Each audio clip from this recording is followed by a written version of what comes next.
All right, so I'm back with another shorty episode. What I'm doing here is I am bagging my custom logo cookies, and a couple things really quick. I have my heat sealer, I have my cello bags with our ingredient label on the back. I have a nice soft bristle brush, which helps me to brush off all that excess sugar around the border here. And then I also have my pre-cut ribbon. And I'll tell you, I like to repurpose things. And so this little container that I have my ribbons in is actually the container we get our labels. So we kind of repurpose, and it's a great holder for pre-cut ribbon. So you can imagine I have quite a few of those stacked up ready to go. So when I am ready to package, it is very fast and efficient.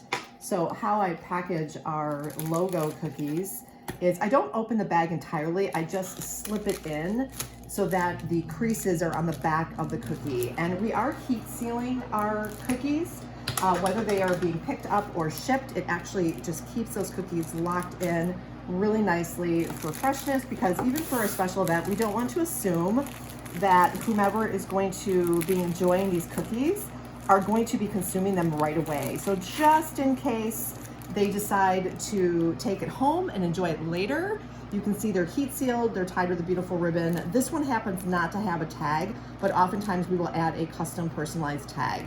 So just another shorty episode just to show you how I bag a single favor bag, heat sealing, ingredient label on the back with a ribbon. So thanks for watching.